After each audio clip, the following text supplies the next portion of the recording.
this thing on? I don't care. I want him to hear. This is the Pregame Show, your early morning shot of sports on 95.7 The Game. Come on, Joe!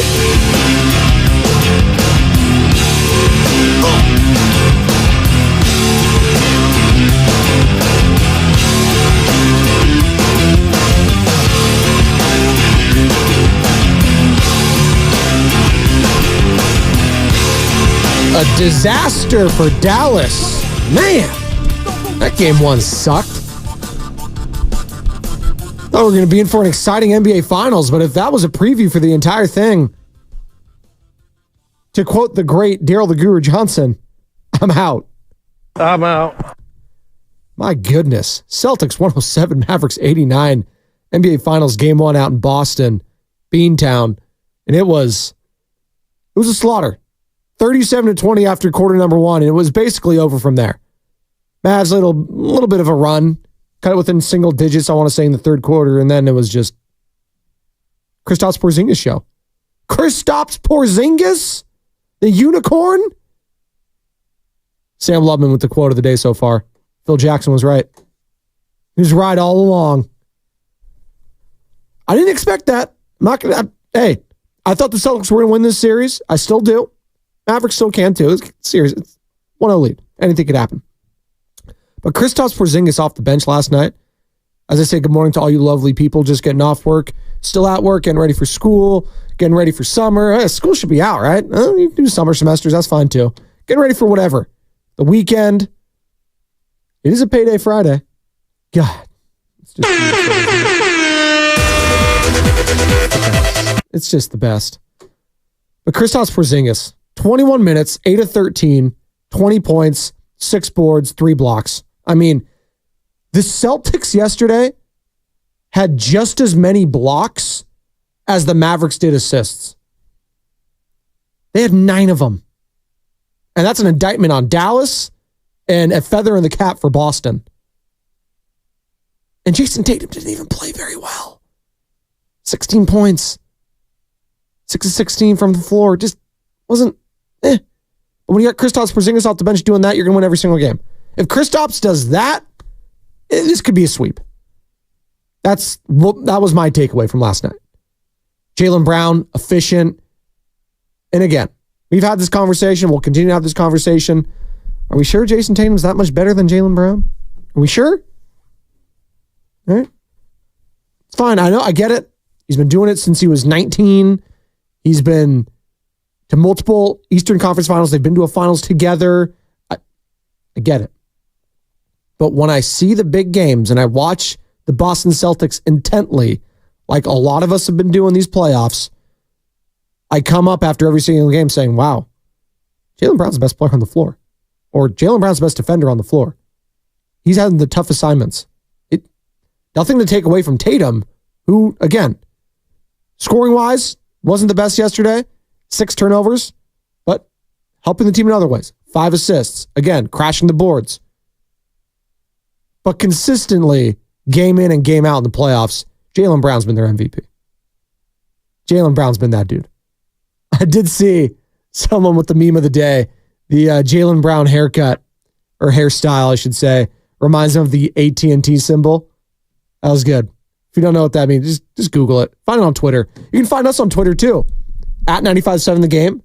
All powered by First NorCal Credit Union. We're streaming there. We're streaming YouTube at 95.7 The Game and Twitch as well. So search us on all those platforms if you'd like. You can follow me on Twitter, X, whatever the hell you want to call it, at Spadoni_Joe. You can also hit us up at 888-957-9570. That's the number to call or text the Xfinity mobile text line. Plus, I want to tell you to download the Odyssey app and favorite 95.7 The Game. If you don't have a radio, if you don't have access to streaming right now, just download that app. You can listen there. Listen to me. You can listen to The Morning Roast, Steiny Goot, Willard, and Dibbs, because today is your last opportunity, folks, to qualify to win a signed Stephen Curry Golden State Warriors jersey. How do you qualify? Try to win that thing? Simple. Just be tuning in at 7:30, 12:30, and 4:30. You got to be listening to the show. They're going to be asking you questions. They're going to be telling you when to call in. They're going to be giving you the guest line, or not the guest line, but the hotline, the contest line. And we also have little prizes here too. Look at this. A little fanny pack action given away too. So you get this as well as qualifying. So it's double whammy right there, baby. It's a cute little lunchbox. Look how cute this is. We'll open it up. There you go. You can put your weed in there. There you go. I don't know if the Golden State Warriors want me to advertise to do that with it, but you can. I'm just saying. There's an SNL skit. Relax, people. Come on. It's legal in Cali. I know federally. From the Xfinity mobile text line, 888-957-9570. This series is over. 510. Jesus. All right. Let's relax. Again, if Kristaps Porzingis does what he does last night, every single game, yeah, probably. I mean, he is that good of a player. When everything's on, no one denied the talent of Kristaps Porzingis. We saw that immediately with the Knicks. And then he got hurt. And then it was just, could never really find his footing. You know, they tried the Dallas experiment with Luka. It didn't really work out. And then things started clicking this year with Boston. But what happened? Gets hurt. When he's healthy and when he's right, as people like to say, hey, sky's the limit for him. He is a true unicorn. That's what they call him. Even though I don't know why we call them unicorns, because unicorns don't even exist. I get it, because they do a lot of different things. They fly around. They're big, tall. They don't exist. I mean, what's an animal that we could actually say that is similar to Kristaps Porzingis? No. Drafts, no. That's Brandon Belt. Although, if you're talking about an actual draft, he's like 7 feet tall. That one makes sense. It does. From the Xfinity mobile text line, 888-957-9570. Okay, Spadoni. The difference between the Warriors and Celtics. I like how people, again, I love when people try to spell my name. Or if they're just doing it for fun. I like that too. Speed. Spadoni. It's good. Or Spadoni. 4 and 5. The difference between the Warriors and Celtics. After the Warriors beat them in the finals, the Celtics identified the weaknesses, got rid of Marcus, picked up defense and a real point guard, and got Porzingis. Boom. The Warriors have not identified their weaknesses, nor made any efforts to get better. Hard to argue with that. 415. Listen. If these playoffs have not shown certain teams that they are a tier or two behind, if this isn't the kick in the pants that they needed, then I don't know what to tell them. Like, if I'm the Warriors right now, or if I'm the Lakers, or if I'm Clippers, the Suns, any of these teams that got bounced early or didn't even make it, you're watching the talent level right now. You need to hit on all the right cylinders in this offseason. Whether it's the draft for some teams, whether it's free agency, whether it's a coaching hire, as Dan Hurley is meeting with the Lakers today. There is some traction there. Adrian Wojnarowski, that kind of dominated the coverage of the NBA Finals, not going to lie.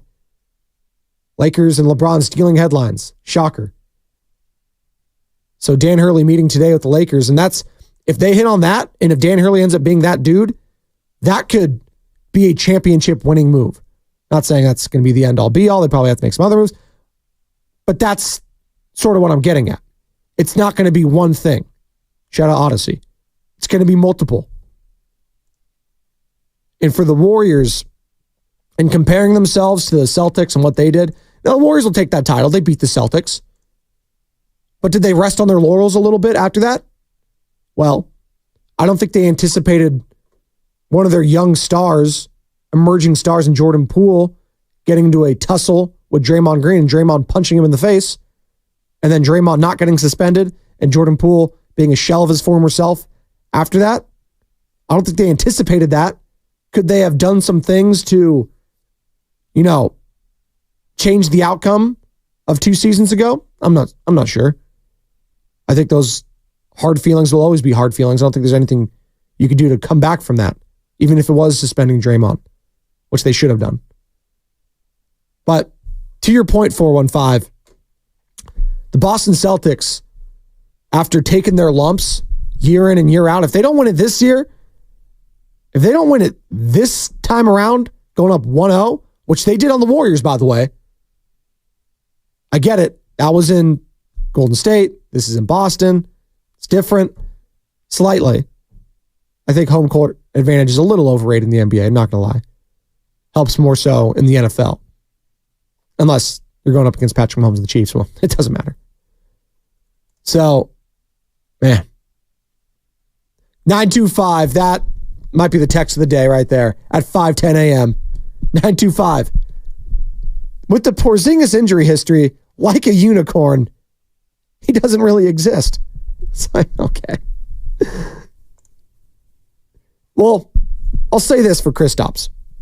He had a lot of hype and a lot of expectations that I felt like he was well on his way of meeting when he emerged with the Knicks.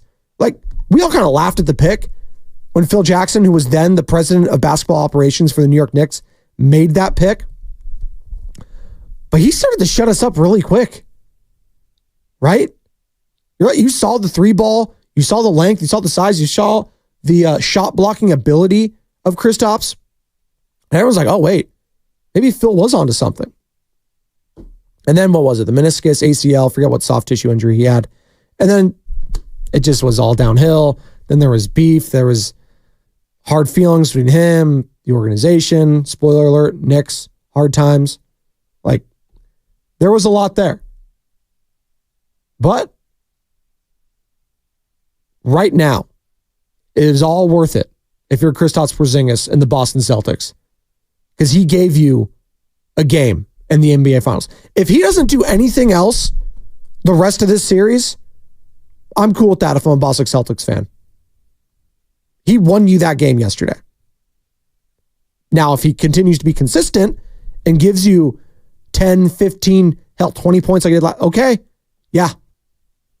This is a sweep or we're winning this in 5. Because the Celtics, just for the Mavericks, are a bad matchup. They're a bad matchup for Dallas.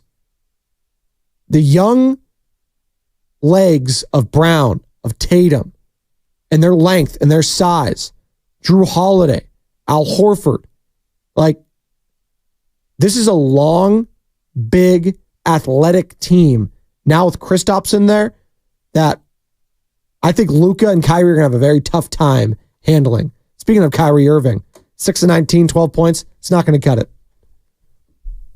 It's not going to cut it. Luka, he showed up a little bit. 12 of 26, 30 points, 10 boards for him, 2 steals and assists, 4 turnovers, though. Led the team. They're going to need someone else to step up. Kristaps stepped up for the Celtics last night. Who's going to do it for the Dallas Mavericks? Outside of Kyrie, outside of Luka. It's been PJ Washington throughout these playoffs.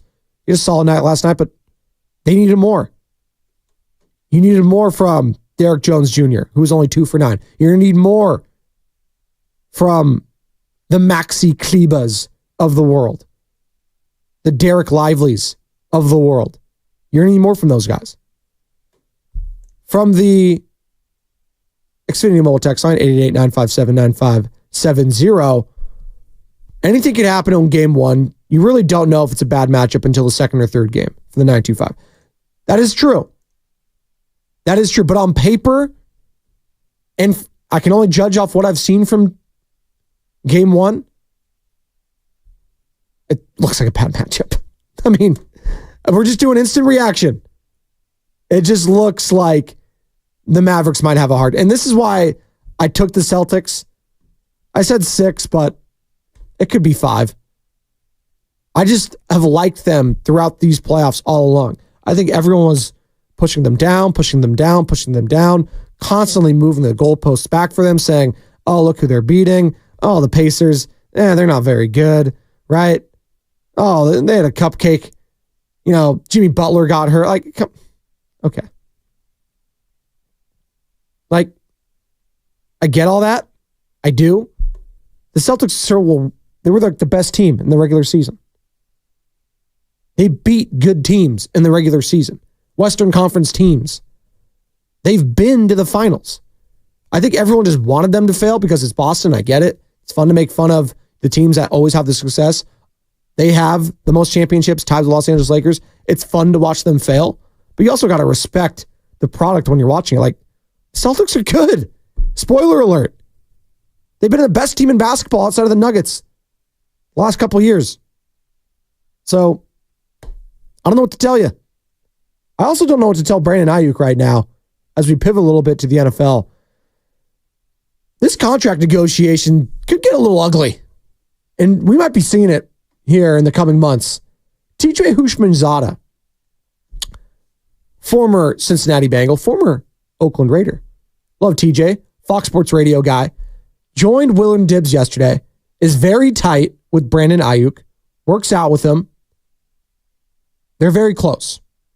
So he has a good grip on what is going on during these negotiations, specifically from Brandon Ayuk's point of view.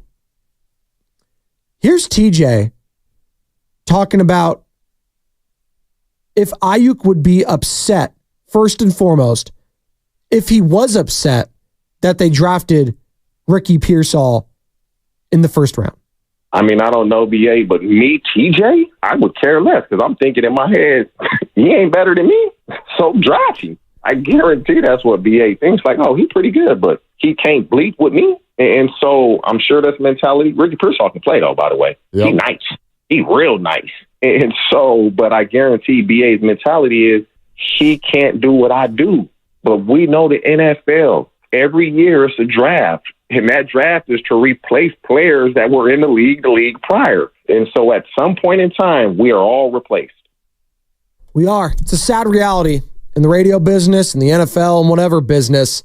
We are expiring goods. We're not like, what was that movie, The Sausage Party? With, get your head out of the gutter. With Seth Rogen and co. The unexpirables, or whatever they're called. I forget what they're called, but they had like Twinkie, and they had all these other random things that don't go bad, and they're the ones that live in the grocery store forever. We're the hot dog buns. We're the hot dogs. We're broccoli, carrots, whatever. Potatoes. We're expiring, man. We are. And for the 49ers to draft Ricky Pearsall, they see the future. The future is Ricky. Run, Ricky, run. And they were teammates in college, Ayuk and Pearsall, but to TJ's point, that's great. I want mine. I was second team All-Pro last year. I want to get paid. So why haven't the 49ers been proactive enough with Ayuk, TJ? Look at the Philadelphia Eagles. They signed Devontae Smith. Since they signed Devontae Smith, the market, like you said earlier, has exploded. So the Eagles, they were proactive. Devontae Smith is probably looking like, man, I probably could have gotten $4 to $5 million more per year. But the Eagles being proactive, they got out in front of it. And the Niners could have done the same thing. The longer they wait, it's like, okay, the next guy's going to sign. And then you start to think to yourself, like, man, I'm really comparable to this guy. Why am I taking what this guy is receiving? So I hope everything resolves itself because the Niners have a hell of a team. That offense is damn near unstoppable. Kyle Shanahan's a great coach, but you just don't want your best players unhappy when you have a history of taking care of your best players. But they also have a history of taking care of their best players a little bit later. They go through this process up until the inflection point, right? Up until you're close to week one, potentially. Saw it with Debo. We saw it with Bosa. So this is a track record for the 49ers. This is on track for that. So if you want to go back and say, you know what, Spadoni, I think we all need to relax. We've seen this happen before. It'll get done. Maybe. But all it takes is one guy to be like, I feel disrespected. I actually don't want to come back. I will hold out. And if we're not going to agree on my terms, I want out. To which the 49ers might say, okay, I'll trade you. They might just do that. They weren't in a position to trade Debo last time, even though he kind of, quote unquote, requested one. He didn't request it, his camp did, whatever. They were not in a position to move off Debo then. They were not in a position to move off of Nick Bosa last year. They might be in a position where they could move off of Brandon Ayuk. And you know what? I'm not going to say they don't skip a beat, because anytime you lose a player of Brandon Ayuk's caliber, who I'd say is very good, again, second team All-Pro last year, a very good wide receiver, fringe top 10 guy maybe. Anytime you lose a guy like that, it'll hurt a little bit. But do I think they're not Super Bowl contenders if Brandon Ayuk's on another team next year? No. They're absolutely Super Bowl contenders still. Why? Because they play in the NFC. Those in the AFC, yeah, I'm keeping him. I'm doing whatever I can to keep him. But in the NFC, when I look at the landscape, I still think it's the Niners to lose. Yeah, the Eagles got better. Lions got better. We'll see with the Rams. They always play them tough. We'll see with some of these up-and-coming teams, whether it's, the Chicago Bears. Do they make a Houston Texans type of leap this year, like the Texans and CJ Stroud did last year with Caleb Williams and co? We'll see. But all it takes is that one player. Debo, he came back. Bosa, he came back. That doesn't mean Ayuk's going to. And here's more from TJ Houshmandzadeh, again, who joined Willard and Dibbs yesterday. Fantastic interview. Urge all of you to download the Odyssey app. You can find it there, or find us on YouTube, and you can find the entire thing there, all powered by First NorCal Credit Union. TJ talking about contract talks getting tricky for Ayuk and 49ers. It's tricky when you don't want to pay the player what he deserves and what he's earned. That's when it gets tricky. What coach have you ever seen say, "Oh, you know what? I know I should be getting $10 million a year, but I'm gonna take $7 million." What coach have you ever seen do that? You don't see the coaches do that, but everybody expects the players. "Oh, you're in this great offense.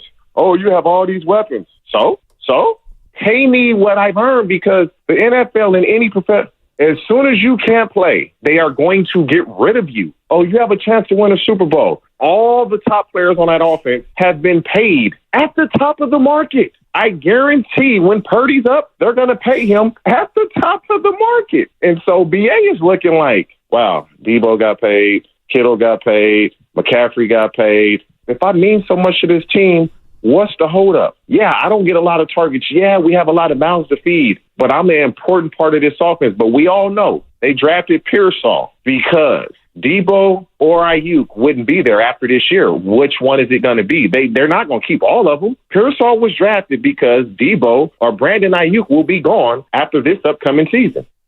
TJ echoing kind of what Mike Florio, Pro Football Talk, who broke the Christian McCaffrey extension news, who joined Bonte Hill and Joe Shasky earlier in the week. You can find that interview on YouTube as well.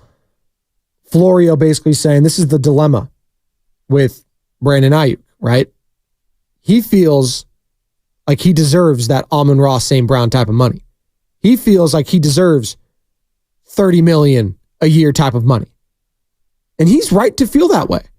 The 49ers are also within their rights to say, you know what, we're drafting Ricky Pearsall, and if we find a suitable trade partner for you, you're gone. It's a tough business. It is. And that's why I don't fault either party here. I don't fault the 49ers for, saying, you know what, Brandon, we don't think you're as good as some of these guys. Because that's what they're saying. I mean, if he doesn't get at least Amon-Ra St. Brown type of money, they're basically saying, hey, we don't think you're on the level of those guys. Also, we have a lot more money invested elsewhere than some of these other teams. Yeah, the Minnesota Vikings can afford to pay Justin Jefferson that much money. You know why? Because the Minnesota Vikings aren't doing anything next year with Sam Darnold and J.J. McCarthy. You know why the Detroit Lions can do that with Amon-Ra St. Brown now? Because you know what? They might have holes elsewhere that they haven't addressed. Although they did just pay Jared Goff a fat contract as well. So these contract negotiations can get tough, man. And it does get personal at times. Just ask, Debo Samuel, who again, earlier this week was asked about if he gave advice to Brandon Ayuk during these negotiations. Much as I can, actually. I know this is a stressful time, and he's done a tremendous job throughout his career here. And when it comes to things like this, it get tough, and some things you kind of take personal, and it's just like overall, it's just a stressful process, to be honest with you. Gets personal. Reminds me of that Michael Scott quote in The Office. I forget what it was. One of the characters telling Michael is like, "It's not personal. It's just business." He's like, "No. Business is the most personal thing there is. Business is always personal." I think it was more Michael Scott being, like tongue in cheek, like it was Michael Scott, and so it was like he doesn't get it. But there's kind of some truth to that. You could try to say it's just business, and this is The Godfather, right? It always gets personal because it affects your bottom line. It affects how you act going forward. Any big business deal, there's going to be hard feelings, and that affects the person. So there is a blurred line when it comes to that. And in sports especially, it gets nasty when it comes to the agents, when it comes to the front office guys, whether it's Parag, whether it's John Lynch, whoever is at the front line of the negotiations. Like, it's hard. Debo got through it. Nick Bosa got through it. Can Brandon Ayuk get through it? And 49ers fans, how are we feeling? 888-957-9570. Are you getting to the point, or is it still too early where it's like, you know what, should we trade this guy? Or are you saying, Joe Spadoni, it's June 7th. Can we relax here a little bit? Again, TJ Hushmanzada, who's very tired of Brandon Ayuk, he had a very, I'm not going to say edgy yesterday, but he had a sense of urgency in his voice that I'm sure echoes Brandon Ayuk's own. So this isn't something that I feel like is going away anytime soon. Whether it's signing him, whether it's whatever. This is going to go very close to the start of the season to maybe he's off the team. To which I say to 49ers fans, are you okay with that? If they did trade Brandon Ayuk, 888-957-9570. It's a Phil Collins Friday here on the pregame show, Joe Spadoni. It's a payday Friday. It's an NBA Finals reaction Friday, and it's a, hey, what are you doing this weekend Friday on 95.7 The Game? Hi, I'm Rachel, and I have a serious heart condition called hypertrophic cardiomyopathy, or HCM. Some symptoms...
you feel.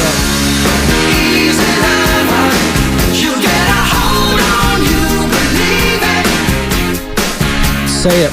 Every Phil Collins Friday, Sammy. No one rocked a receding hairline better than one Phil Collins. Voice of a generation. Voice of Tarzan. That's all you need to say right there. All-time Disney soundtrack. Oh, it's the best. Come on. I forget what song was it? The one, I'll be here. You'll be in my heart. You'll be in my heart. Strangers like me. Oh, yeah, you'll be in my heart. My mom and I, that was the song we danced to at my wedding.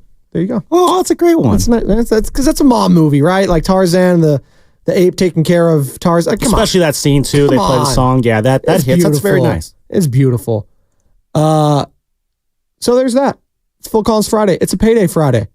Celtics 107, Mavericks 89. Game 1 goes to Beantown after a week off. How are we feeling about these finals so far? It's kind of a snoozer, right?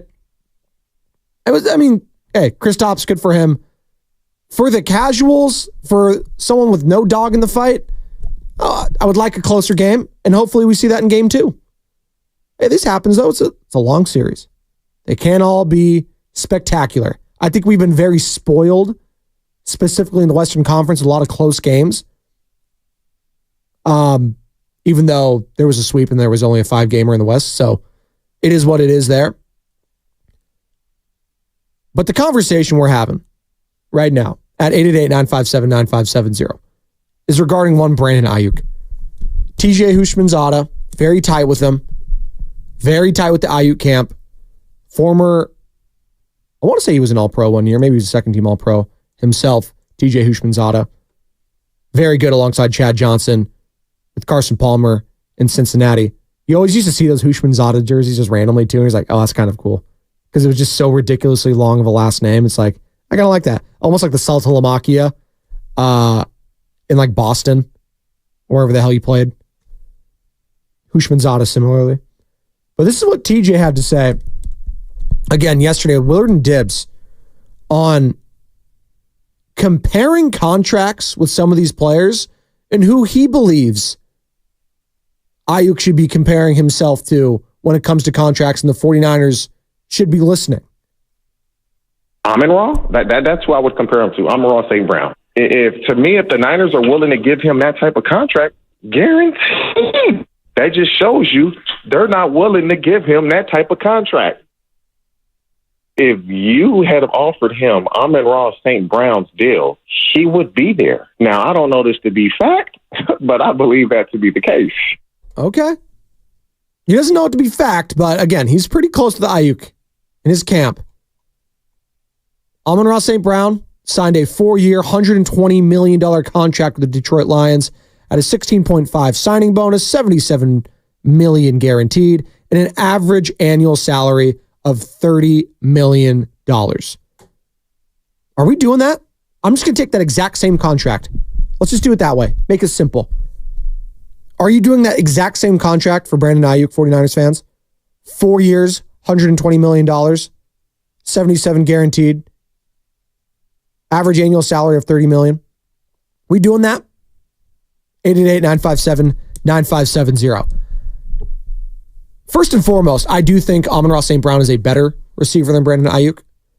Again, we're talking about hard feelings. Just, it is what it is. I think if we're doing, and we did this yesterday, and I'll say it again, if we're going offensive power rankings for the San Francisco 49ers, levels of importance, Ayuk comes up at like the 6th spot. I'm taking Kittle. I'm taking McCaffrey. I'm taking Deebo Samuel. I'm taking Trent Williams. And I'm taking Brock Purdy. Those are guys I cannot afford to lose. And it was in whatever order. Obviously, the order goes Purdy first, because if you lose him, night-night. It's the quarterback. And then McCaffrey. If you want to do 1A, 1B there, that's fine. And then I'm going, Trent Williams, George Kittle, Deebo. And then I get to Ayuk. And this also goes to what Mike Florio had to say earlier in the week again about striking fear in the heart of opposing defenses. I'm not sure Brandon Ayuk does that. I know Deebo Samuel has done that and punishes people. Just look at Philadelphia last year. Deebo Samuel ended that team's season.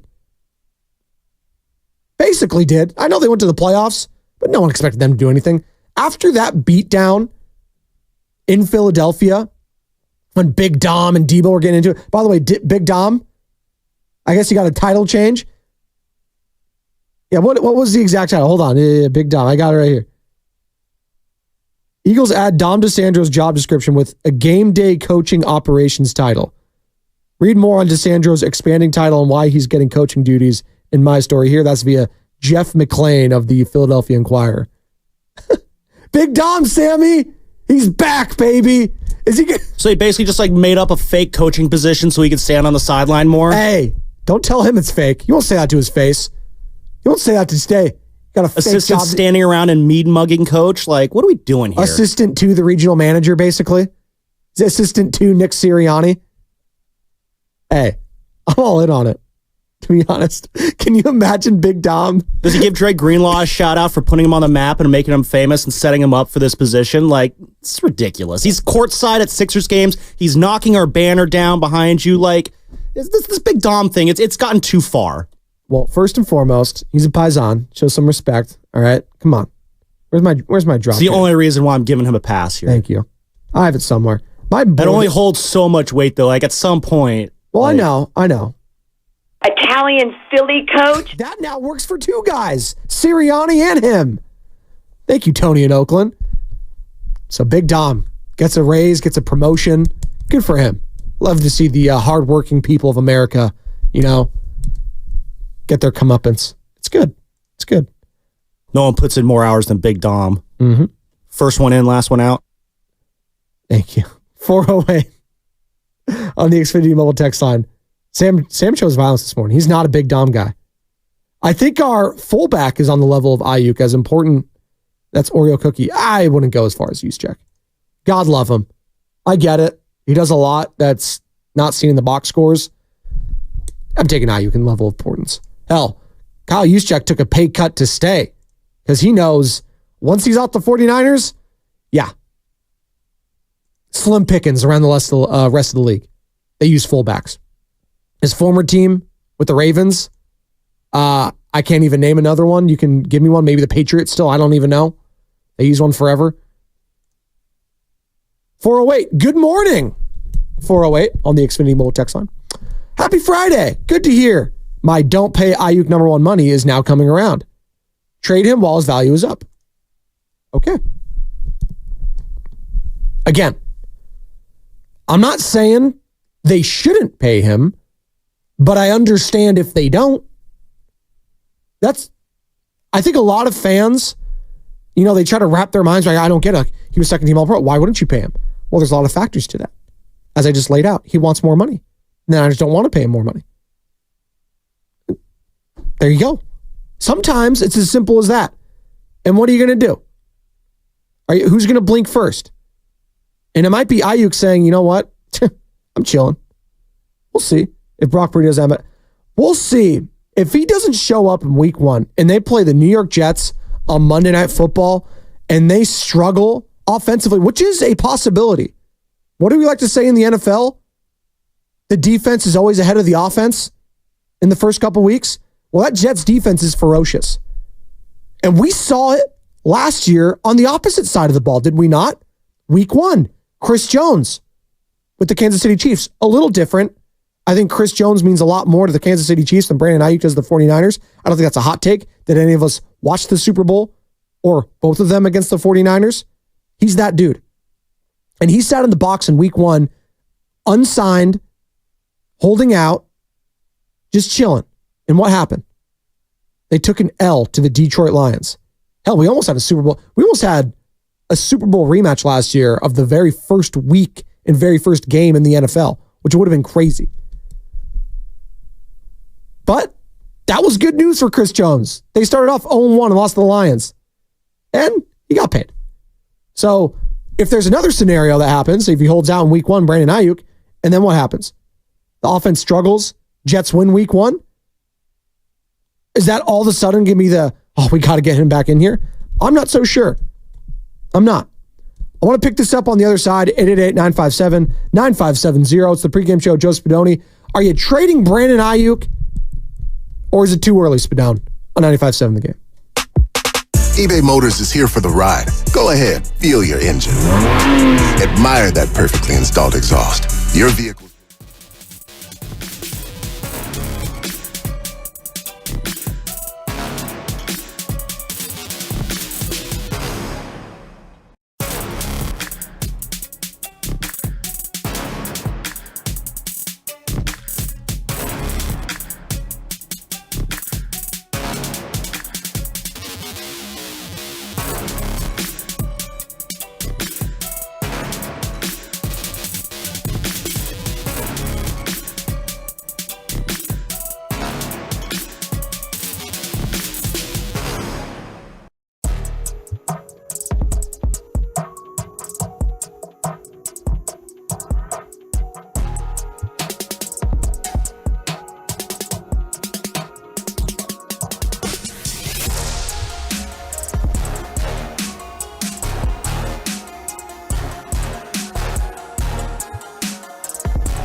segment before handing it off to Bonte Hill and Joe Shasky. And we've been talking about a bunch. We've been talking about NBA Finals. We're talking about Brandon Ayuk. We've been talking about Big Dom getting a coaching job, coaching gig.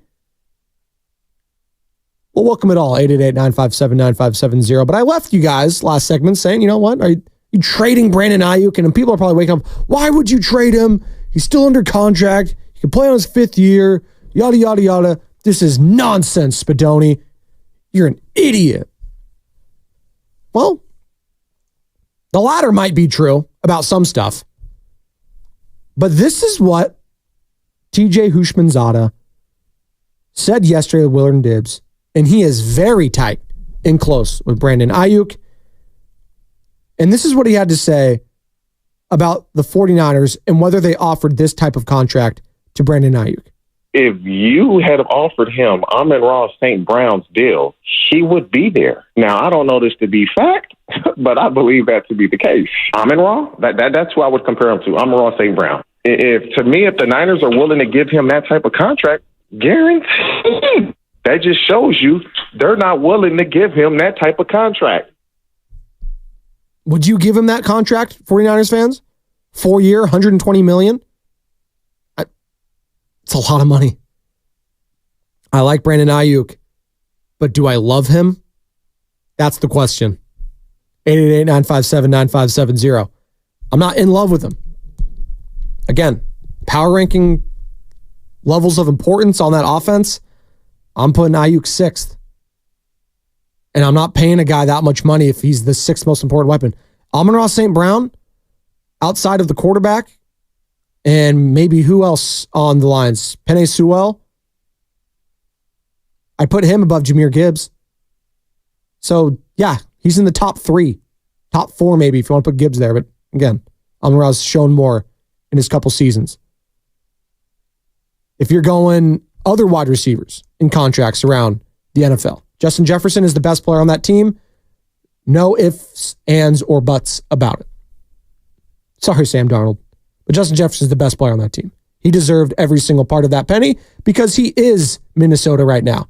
It's Justin Jefferson and it's Anthony Edwards that are synonymous with Minnesota. And who else? Who's my guy? Royce whoever. Lewis, I don't even know his name. From Minnesota Twins. Name's slipping me. Royce Lewis. Thank you. All right. And then you go from other teams. The Jalen Waddle contract, which was a value of $84 million. I do think Ayuk is better than Jalen Waddle. And Jalen Waddle right now, if we're going practical guarantee, has $76 million. That's the 4th most in the practical guaranteed. If you're just looking on Spot Track, going through these wide receiver contracts, $76 million guaranteed. They also have Tyreek Hill. They also have Tua Tagovailoa. But on his offense, Jalen Waddle is a top 3 player. Cooper Kupp, same thing, $75 million guaranteed. He is a top 3 player on that offense. Stafford, Nakua, him. And I get it. Kupp over Nakua after one. Semantics here, people. Then you go down the list. Tyreek Hill, Devontae Adams. Then you start getting to the Coopers, the Metcalfs, those kind of players where I think Ayuk is more kind of in that lane. And then you're getting to like $60 million guaranteed range. And I think that's more in line of where I think Ayuk is. And that total contract, again, for Amari Cooper was $100 million. Started in 2020. It's going to end this season. DK Metcalf signed through 2025. He signed $72 million deals, 3 years, $72 million, 58 guaranteed. That's more in line of what I think about Brandon Ayuk. The problem is this Justin Jefferson contract may have, pushed some things, pushed some buttons for the 49ers and Ayuk saying, oh boy, he's going to want more money. The market just boomed. I don't know. And here's David Lombardi, who covers the team for The Athletic earlier in the week, on how Jefferson's guaranteed money might impact Ayuk. It was $88.7 million fully guaranteed for Justin Jefferson, and that should illustrate just how big of a jump this is, and why people are thinking this might be an outlier. So if Brandon Ayuk and CeeDee Lamb do start demanding money that's closer to the Jefferson end of the spectrum than it was to the Tyreek Hill end of the spectrum, that's when you could really see the 49ers and the Cowboys digging in and saying, no, that's an outlier. We don't want to go that far. So to me, right now, the potential recipe for a long standoff is there more than it ever has been, just because of this new deal that's come in. And of course, the receivers are going to want to try to test their luck, at least for a little while before training camp, to see how close the Cowboys and the 49ers are going to come to awarding a contract close to the Justin Jefferson deal. And when he said fully guaranteed, that was just fully guaranteed at signing, the $88.7 million for Justin Jefferson. The total guarantees are $110, which, yeah, is Deshaun Watson type of blowing it out of the water. That's $26 million more guaranteed than the next guy on that list. And that was A.J. Brown, $84 million in total guarantees there. So it makes things a little bit more complicated when it comes to the market. And maybe, to Lombardi's point, maybe Jefferson is just in a whole nother tier for himself. And maybe there's going to be some hard feelings as this goes on that Ayuk's market is not as vast as he would think it to be. Now, and I'm trying to think of teams right now that need a guy like Brandon Ayuk. A lot of teams need Justin Jefferson. He has star power. He has the Riz. He's got the grill. He's got everything. He's in every single commercial. He's got the gritty dance. He's got it all. Subway commercials. He becomes the face of a franchise. And that's what he is in Minnesota right now. And listen, it's tough when you do this and start comparing guys, but that's what they do in these negotiations. And if I'm comparing him to Brandon Ayuk, and not saying Ayuk is asking for all that money, but when I'm weighing these things, and that's why the 49ers, hell, the 40 freaking Niners were interested enough in Justin Jefferson to give the Vikings a call. And I wonder who was going to be the trade bait there. Who? Brandon Ayuk. They're not going to say it. They're not going to, come out and say, oh, we talked to the Minnesota Vikings. He'll give a generic answer, whether it's John Lynch, Kyle Shanahan. Oh, we talked to a lot of teams. We're always trying to get better. We're always trying to do that. Always. Hell, I'm sure if they could call about Patrick Mahomes right now and say if you can trade for him, yeah, we always try to, But that's the thing. The 49ers like Brandon Ayuk. They don't love him. They're not in love with him. And it's going to show with this contract, whether what they're offering or what he ends up getting at the end of the day. 888-957-9570. We got a couple minutes here. Hey, what are you doing this weekend, peeps? Sammy, can you hear me? What are you doing this weekend? What are you doing, bud? Oh, no. Oh, I didn't mean to put you on the spot. My bad. He's locked in. No. I didn't mean to put you on the spot. No, I'm actually, I got invited to the reverse boycott game tonight. I know a lot of people are going to that, the A's Jays tonight. Yeah. So, yeah, that's on the docket tonight, and then we'll see what happens the rest of the weekend. Okay. Look at that. A renaissance man, one might say, Sam Lubman. A lot of sleeping. That's the best. A lot of sleeping. Thank you. Tremendous amount. That sounds great. I think E-Dog invited me tonight, too. I'm young Benjamin. Hit me up if you're there. We'll try and link up. Young Benjamin, he was really dehydrated yesterday. It's been hot the last couple of days. He may or may not have thrown up at school, so that was fun. So dealing with that again this weekend. Was dealing with that last week, and now dealing with that this weekend. Shout out, kids. It always happens. From the Xfinity mobile text line, the same scenario happened with Emmitt Smith and the Cowboys. 415. I'll take your word for it because I was like 3, 4, 5 years old when that happened. But again, the running back there in that position, we viewed as, almost like a quarterback, if not greater and more important back in the 90s when it came to Emmitt Smith. So again, I don't know how this thing shakes out. I'm excited to watch it play out. And I'm sure Bonta Hill and Joe Shasky are excited to watch it play out because they're going to be talking about it for a portion of the show. I'm not going to produce their show for them, although I am a producer for it. They're going to be talking about it. They'll be talking about the NBA Finals. They'll be talking about the Giants, Bruce Bochy coming back. You got Bob Melvin. Obviously, those guys played in a lot of Bay Bridge series over the years. Very interesting to compare and contrast those guys. Plus, hey, shameless shout-outs and your opportunity to qualify to win a Stephen Curry signed jersey. 7:30. Be locked in. Have a good weekend, everybody. You're listening to 95.7 The Game, KGMZ FM in HD1 San Francisco on Odyssey Sports Station. Always live on the free Odyssey app, Twitch, and YouTube. Powered by First NorCal Credit Union. My friends at Pacific Coast Termite have treated almost 50,000 commercial businesses and homes, including mine, and they can help you too. Joe Starkey here. For years, you've been hearing me talk about the great experience my family and I had with Pacific Coast Termite. Well, recently, I visited their Fremont headquarters to personally thank them for their excellent work. I was impressed with everything